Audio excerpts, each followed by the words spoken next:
Okay, everyone, so this is the third video I'm doing in the Best Picture 2018 discussions. And I want to talk about two films that are kind of comedic. Definitely, well, one is definitely very much more comedic than the other, and that's The Disaster Artist and I, Tonya, which I believe both should be Best Picture nominated movies. I won't get into the backstory too much because these are based on real people, and if you're listening to this, you pretty much know who these real people are. Larger than life characters, very flawed characters, didn't get, not seen in the best of light in any way, but these movies are spectacular. Margot Robbie and James Franco should win. That's my favorites for winning the best acting and actress and actor. Franco for actor, obviously. Margot Robbie for actress, obviously. Um, the thing about I, Tanya was I was thinking this was going to be a biopic in the style of any kind of biopic, whether it be Ray or Jackie, um, but it wasn't. It was like this really. I can only compare it to Black Swan, and it's not really even that close to Black Swan on some kind of like psychedelic fueled adventure. And the colors were vibrant. I think when I talk about I, Tanya, I always talk about Battle of the Sexes. Okay, both came out this year for Oscar Best Picture.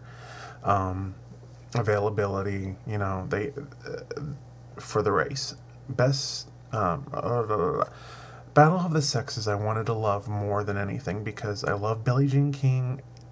That movie was what Billie Jean King did was so much more important than what that movie ever showed.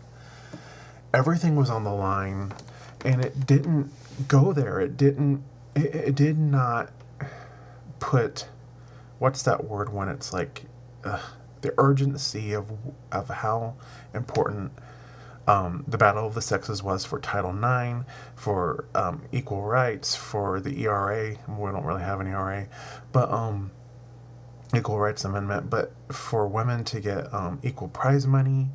And tennis today is the sport where individual athletes who are female are the richest. And it's all because of what Billie Jean King did. And I just don't think Battle of the Sexes had the right approach. And then in Battle of the Sexes, when they finally get to the actual athletic event, there was no voiceovers. It was just kind of like you're just letting all these people who are being kind of roller coaster ridden through this film to just watch a regular sporting event. With I, Tanya, and this is where I get to I, Tanya, they did the actual athletic part, the sporting part, so intriguingly different. They made it hyper, volatile. Like you and Margot Robbie. Oh my goodness, she put her heart, sleeve, mind, all her anticipation for what this film could be. It was a brave decision to make this film, to help produce this film, for it all come together the way she probably saw it, and it did. It really works, and it should get in for Best Picture because there's nothing else like it. And there's a few things that the movie leaves out, but I think it had to leave it out, and I am okay with it leaving it out. Tanya was okay. Where are we at? 4 minutes. All right. So back in today's sport of ice skating, figure skating, Tanya, Midori Ito, Surya Bonali, the skaters that were thought to be more athletic instead of more graceful, they'd be winning all the events right now because and today you get credit for even attempting an element. So it's better to attempt a triple axel and fall on it, or attempt a quadruple jump for men and fall on it, than to not. And back in the day, in the 80s and the 90s and the early 2000s, it was not that case. It was the other way around. The artistic mark, the presentation mark, was the most important mark. And Tanya and Surya and Midori were certainly not artists. And I don't think this movie makes it feel like Tanya was that the triple X was the only way that she could be a factor, and that wasn't really the case. She was one of the last of that group of pure jumpers, and she won a lot more events, and she was in contention for a lot more events than I think the film really shows. And that's fine, whatever. Now, with The Disaster Artist, with James Franco, this movie has the laughs. If it's going to get into Best Picture, and it should get into Best Picture, this is the film that got all the laughs of any of the 10 slots. If there's a movie next to Disaster Artist, Disaster Artist was the one where I was in the theater and on a Tuesday evening with my friend Maria, and we heard laughter, and not just a laughing, it was ruckus, roarous laughter. We clapped at the end of the movie. It was just like, okay, it's a comedy. It's raunchy a little bit. It's cheeky a little bit, but it's like stranger than fiction, like the truth is stranger than fiction. This is a true event that happened, this movie, The Room. And what really kind of makes me a little upset is that his brother, James and Dave Franco, play best friends, Tommy and Mark. Greg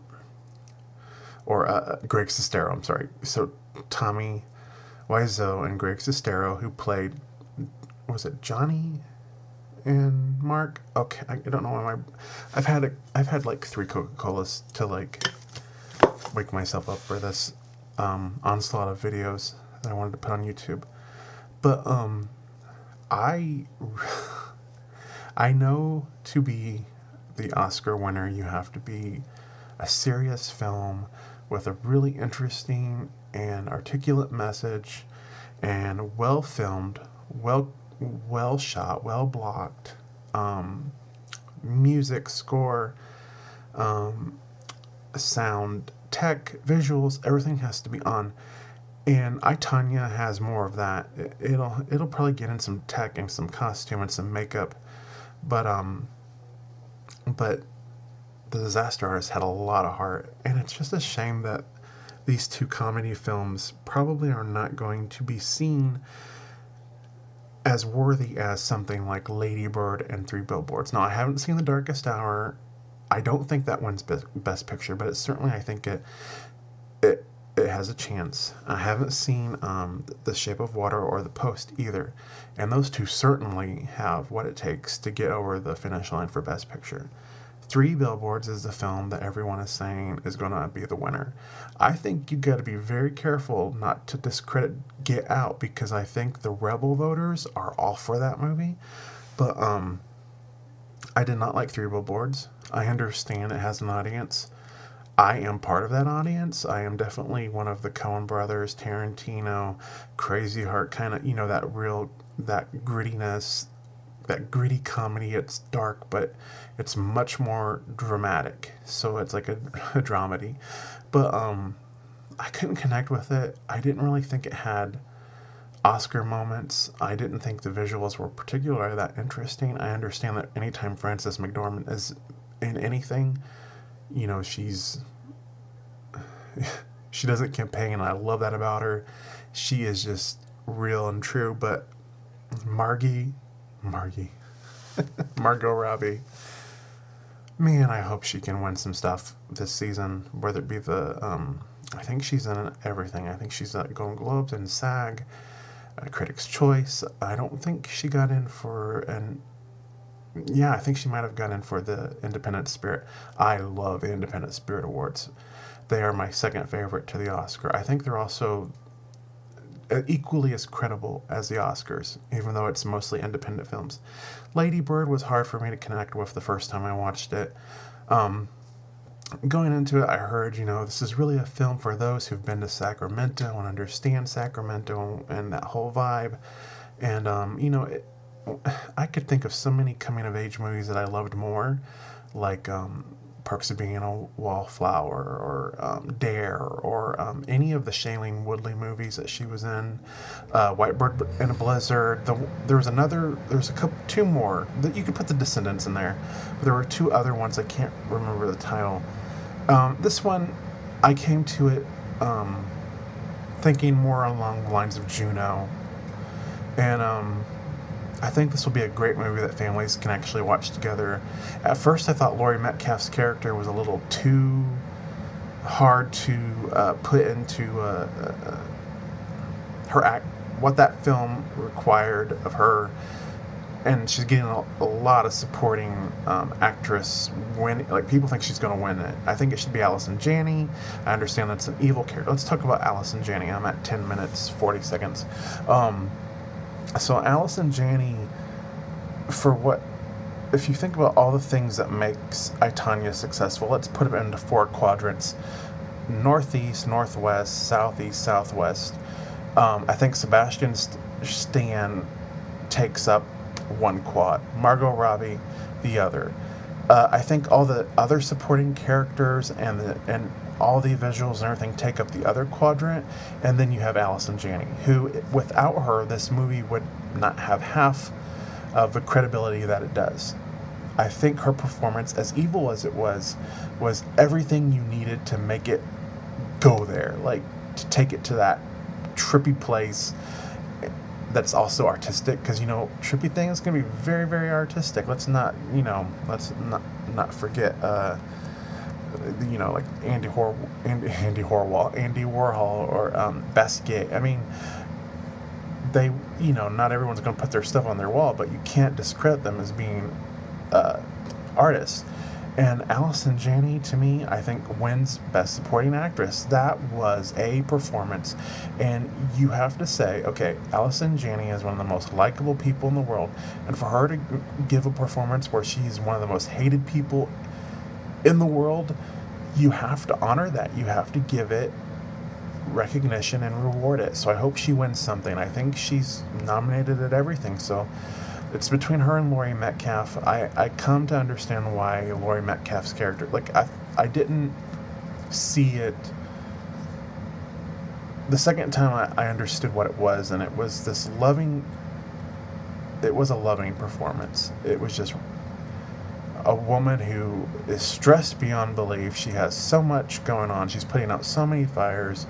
She's trying to make it all work financially, and for the sake of the mental health of her family. And she has this daughter who is just going against.